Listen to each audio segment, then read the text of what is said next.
South industry একটার পর একটা যেন কিছু একটা নতুনত্ব করার চেষ্টা করছে। যেমন এই কাঙ্গুভা দেখুন। কাঙ্গুভার একটা গ্লিমসে রিলিজ করেছিল ১.৫ বছর আগে। তারপরে প্রায় ১ বছর আগে তার টিজার রিলিজ করলো। ২ মাস আগে তার ট্রেলার রিলিজ করলো। আর এবার রিলিজ ট্রেলার। হ্যাঁ, রিলিজ ট্রেলারটা নতুন কনসেপ্ট নয়। রিলিজ ট্রেলারটা এখন সবাই রিলিজ করছে। রিলিজের ২-৩ দিন আগে রিলিজ ট্রেলার দেওয়া হয় এবং এই ট্রেন্ডটা ১ম এনেছিল সালার।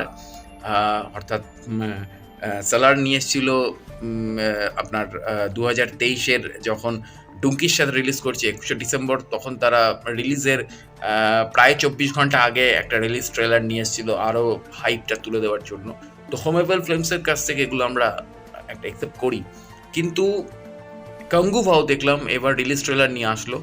এর আগে দেওয়ারও বোধহয় রিলিজ ট্রেলার নিয়ে এসেছিল। তো কাঙ্গুভার রিলিজ ট্রেলারে সুরিয়ার পরে জন্ম আর কি। মানে কাঙ্গুভার কনসেপ্টটা অনেকটাই সেই মাগধীরার কনসেপ্টই, যেটা যে মাগধীরা থেকে পরবর্তীকালে আমাদের বাংলায় ভয়ঙ্কর সিনেমা যোদ্ধা হয়েছিল। তো সেইখানে দাঁড়িয়ে কাঙ্গুভা সুরিয়ার যে দুটো প্যাটার্ন, কারণ একটা অ্যাপোকালিপটাস ইউনিভার্সের কথা বলছে, যেটা আমরা দেখতে পেয়েছি, যেখানে ববি দেওয়াল রীতিমতো একটা ভয়ঙ্কর ভিলেন, যেটা আমরা দেখেছি। এবং সেইখানে দাঁড়িয়ে অ্যাপোকালিপটাস একটা ওয়ার্ল্ড, একটা ইউনিভার্স, যে ইউনিভার্সটাকে ক্রিয়েট করা হয়েছে এবং তার পাশাপাশি প্রেজেন্ট। এবং সুরিয়া দুটোতেই মারাত্মক পারফরমেন্স, কারণ সুরিয়া ইজ আ ভয়ঙ্কর একটা অভিনেতা, ভয়ঙ্কর একজন অভিনেতা। কেননা তার পুরনো সব চরিত্র আমি বাদ দিলাম, তার রোলেক্স দেখার পর মানে রোলেক্সের ওই চরিত্রটা বা তার ফ্যানরাও কেন, আমরা কেউই সেই চরিত্রটা তার কাছ থেকে মানে আশা করিনি, যেটা লোকেশ কাংরারাজ করে দিয়েছিল তাকে দিয়ে। মানে একজন ডিরেক্টরই তো একজন অভিনেতার ভেতর থেকে তার সবচেয়ে ভয়ঙ্কর সত্তাটাকে বের করে আনে, যেটা আমরা ঋতুপর্ণ ঘোষের সিনেমাতে বারবার দেখেছি। নন অ্যাক্টরদের দিয়েও অ্যাক্টিং মানে করিয়ে নিত ঋতুপর্ণ ঘোষ। যদিও আমাদের সৃজিত বাবু সেটা এখনো শুরু করেননি, হয়তো শুরু করবেন খুব শিগগিরই।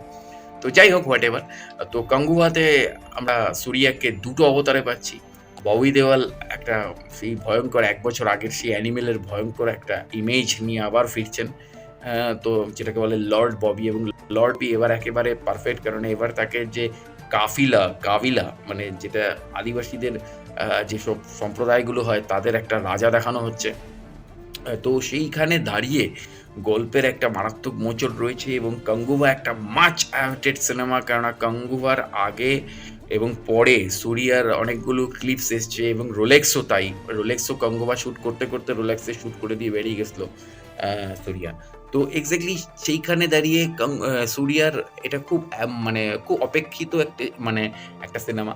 তো এই সিনেমাটার জন্য আমিও বহু বছর ধরে অপেক্ষা করছি যে কবে উনি এই সিনেমাটাকে নিয়ে আসবেন।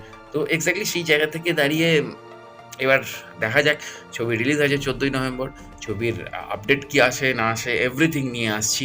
অবশ্যই জুড়ে থাকুন, কারণ একটাই জিনিস, গত বছর ছিল রণবীর কাপুর আর লর্ড ববির লড়াই। এবছর মিস্টার সুরিয়া, মিস্টার পারফেকশনিস্ট, মানে ইন্ডিয়ান ফিল্ম ইন্ডাস্ট্রির অন্যতম perfectionist mister Suriya, mister perfectionist এবং আহ, আহ, লর্ড ববির একটা পারফরমেন্স, এবং তার সাথে ডিএসপি অর্থাৎ দেবিশ্রী প্রসাদের মিউজিক।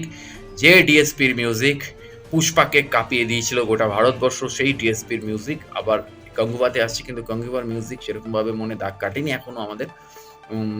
তো দেখা যাক আফটার ফিল্ম রিলিজ কি হয়। তো অবশ্যই জুড়ে থাকুন আমার চ্যানেলের সাথে। দেখা হচ্ছে পরের ভিডিওতে।